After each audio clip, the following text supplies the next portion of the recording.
Let's start our topic that is carbon and its compound. तो ये 9th और 10th दोनों क्लास के बच्चों के लिए बेनिफिशियल होने वाला है। तो अब सबसे पहले मैं आपको पीरियोडिक टेबल के अंदर कार्बन की पोजीशन को दिखाता हूँ, ठीक है।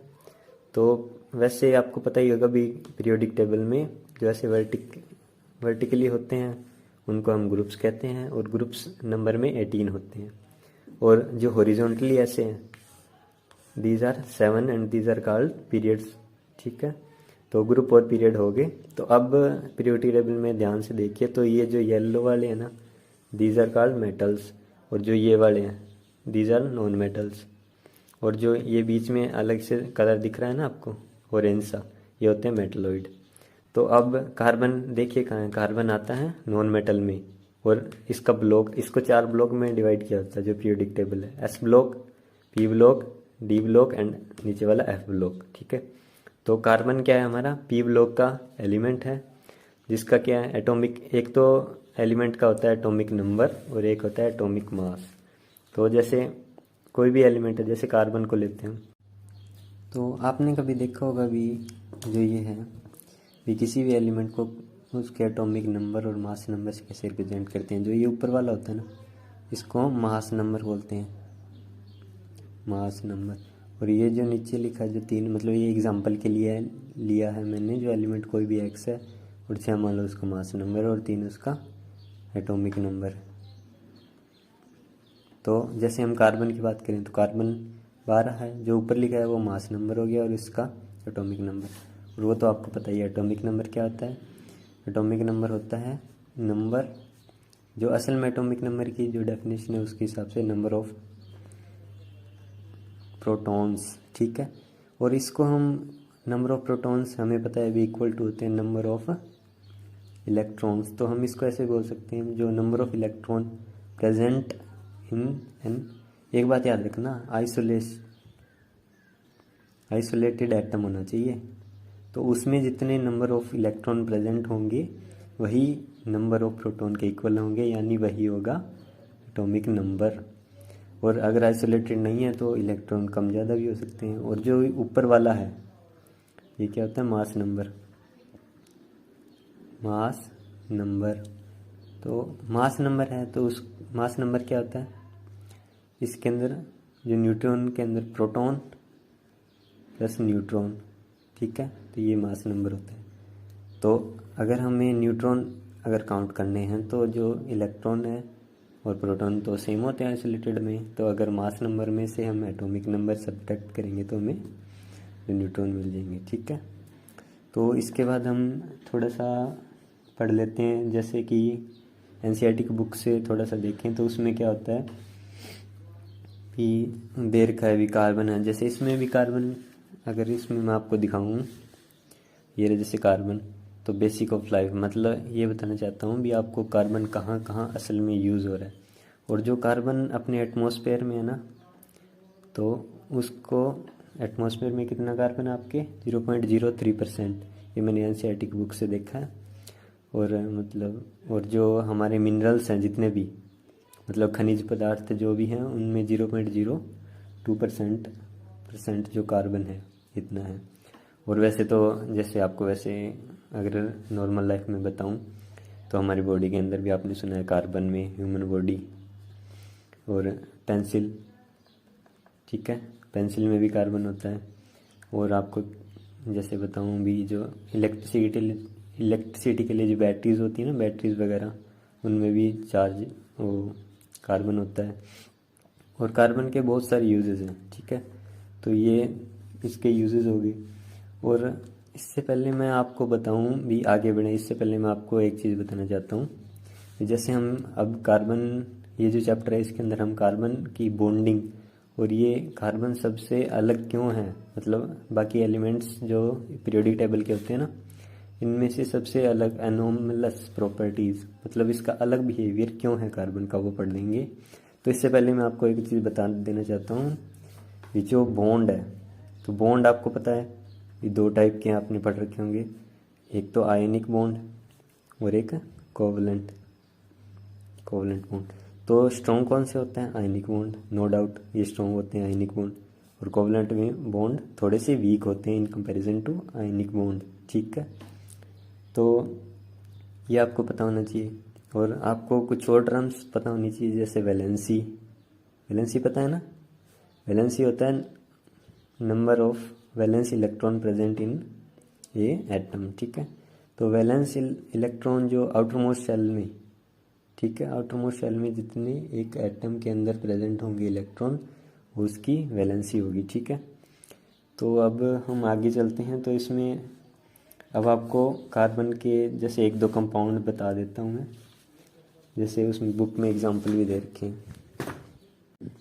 हमने देखा भी कोई भी एलिमेंट है अपने वैलेंसी को सेटिस्फाई करने के लिए या तो आयनिक बॉन्ड बनाता है या फिर कोवलेंट बॉन्ड, और वो कोवलेंट बॉन्ड आयनिक बॉन्ड बनाकर स्टेबलाइज होना चाहते हैं, मतलब अपनी वैलेंसी को कंप्लीट करना चाहते हैं।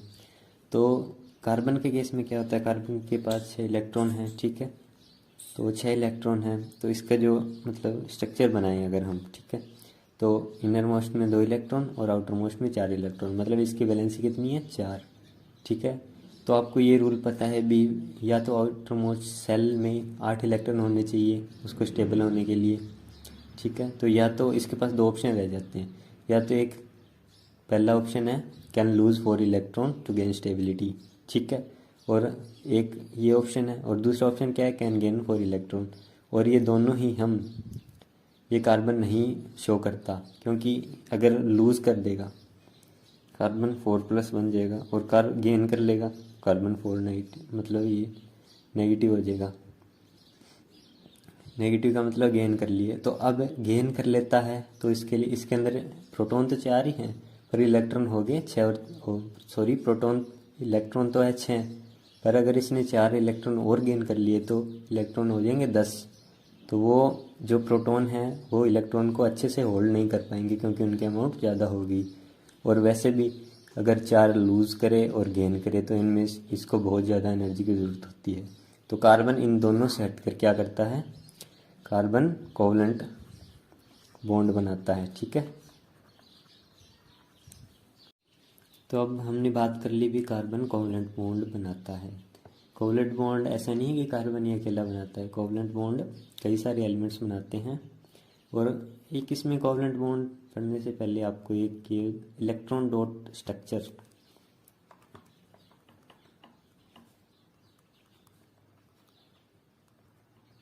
ये आपको बताना चाहूँगा मैं, इलेक्ट्रॉन डॉट स्ट्रक्चर, ठीक है। तो जैसे आपने सुना होगा H2 मॉलिक्यूल, ठीक है, H2 मॉलिक्यूल है, तो इसमें क्या होता है, इसमें भी शेयरिंग होती है, ठीक है, इलेक्ट्रॉन, मतलब इसमें भी कोवलेंट बॉन्ड होता है। तो H के पास 1 इलेक्ट्रॉन, और ये शेयरिंग से ऐसे बॉन्ड बनाते हैं, ठीक है, इलेक्ट्रॉन ये ऐसे, ठीक है, एक एक शेयर कर लिया इसने, इलेक्ट्रॉन डॉट स्ट्रक्चर ये हो गया इसका, ठीक है। तो मतलब इसके पास 1 इलेक्ट्रॉन था, इसके पास 1 था, तो दोनों ने शेयर जो किया है, इसको अच्छे से बना देता है एक बार। ये H एटम, ये H एटम, 1 इलेक्ट्रॉन इसके पास, 1 इसके पास। तो जब ये शेयर करेंगे ना, ये ऐसे कर लेगा, मतलब ये दोनों के बीच में शेयर हो गई इलेक्ट्रॉन, दोनों को एक के पास भी 2 इलेक्ट्रॉन माने जाएंगे, क्योंकि दोनों ने ये अपना 1 इलेक्ट्रॉन शेयरिंग में दे रखा है। तो इसको क्या बोलते हैं, electron dot structure, this is called electron dot structure. तो ऐसे हम और भी एलिमेंट का इलेक्ट्रॉन डॉट स्ट्रक्चर बना सकते हैं, जो हमारी NCERT की बुक में भी है। जैसे N2 का स्ट्रक्चर आपको बताऊं मैं, NN नाइट्रोजन के, पहले आप वो बनाइए इसका स्ट्रक्चर, पहले में 2 नाइट्रोजन के कितने,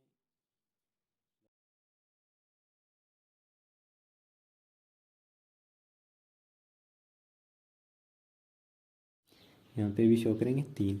अब अगर इसका बनाएं शेयरिंग का बॉन्ड, ठीक है, तो ये 3 शेयर करेगा, ठीक है, इसको 3 चाहिए ना 8 करने के लिए कोवलेंसी, तो ये 3 शेयर करेगा, ये भी 3 शेयर करेगा, ठीक है। तो इसकी वैलेंसी सेटिस्फाई होगी।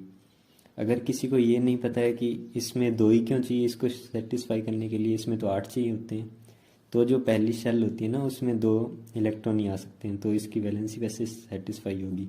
और पहले के बाद जो भी शेल आएंगी या आउटर मोस्ट शेल होंगी उसमें 8 इलेक्ट्रॉन होना ज़रूरी है, तो इसकी भी होगी सेटिस्फाई। तो ये तो हमने सीख लिया अभी इलेक्ट्रॉन डॉट स्ट्रक्चर कैसे बनते हैं, ठीक है। तो इसके बाद हम कार्बन की कुछ प्रॉपर्टीज जो आपको बताई थी मैंने भी, हम पढ़ेंगे, उनके बारे में बात करने जा रहे हैं। तो प्रॉपर्टीज कौन कौन सी है कार्बन की? अलग प्रॉपर्टी, पहला तो कैटिनेशन,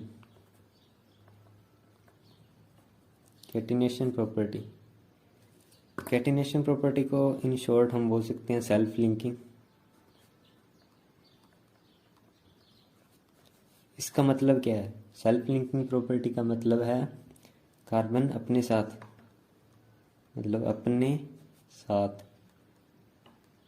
मतलब कार्बन और कार्बन, दो कार्बन के बीच ये बॉन्डिंग कर सकता है।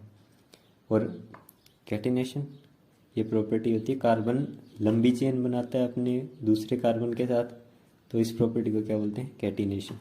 तो ये कार्बन और कुछ एलिमेंट और है जो शो करते हैं, पर सबसे ज़्यादा कैटिनेशन मतलब शो करने वाला एलिमेंट कार्बन ही है। ऐसा नहीं और कोई एलिमेंट शो नहीं करता, सल्फर भी करता है, कुछ और भी एलिमेंट हैं, तो पर carbon satisfy catenation property show करता है, ठीक है। ये जैसे ये बन गया अपना हाइड्रोकार्बन, ठीक है। और इसी के साथ, ठीक है, वैसे प्रॉपर्टी मान सकते हैं, पर देखो मल्टीपल बॉन्ड्स, कैटिनेशन समझ आ गया ना सभी को? कैटिनेशन के साथ आप multiple bond, multiple bond, bonds कितने टाइप के होते हैं मतलब कोवलेंट में? सिंगल बॉन्ड, सिंगल, और सिंगल बॉन्ड किसके केस में था? एच के केस में, मतलब H2 के केस में। और डबल बॉन्ड, डबल बॉन्ड भी होता है, और ट्रिपल, ट्रिपल भी होता है। ट्रिपल का और सिंगल का एग्जांपल हमने देख लिया। ट्रिपल का क्या था? N2, इसमें ट्रिपल बॉन्ड होता है ना N और N के बीच में, ठीक है। तो ये हमने देख लिया। तो कार्बन है जो, कार्बन मल्टीपल बॉन्ड है, उसको भी सपोर्ट करता है, मतलब कैटिनेशन के साथ कार्बन की प्रॉपर्टी है कि मल्टीपल बॉन्ड शो करता है। भी कार्बन, ये कार्बन सेटिस्फाई हो गया, और कार्बन ट्रिपल बॉन्ड भी सेटिस्फाई करता है, ठीक है। ये कार्बन की प्रॉपर्टीज़ होगी। अब इनके नाम वगैरह वो हम पढ़ेंगे, ठीक है, यूपीएससी नोमेनक्लेचर में आगे, भी इस कंपाउंड का क्या नाम है, इस कंपाउंड का क्या नाम है। इसको तो आप बता सकते हो, भी हाइड्रोजन है, नाइट्रोजन गैस, ठीक है। तो ये मल्टीपल बॉन्ड हो गया, ठीक है, कार्बन के अंदर। तो दो प्रॉपर्टी हमने देख ली कार्बन की, एक कैटिनेशन और एक मल्टीपल बॉन्ड फॉर्मेशन, ठीक है। तो मल्टीपल बॉन्ड फॉर्मेशन में इतना ही था कि कार्बन एक से ज़्यादा बॉन्ड भी कार्बन के साथ बना सकता है, ठीक है।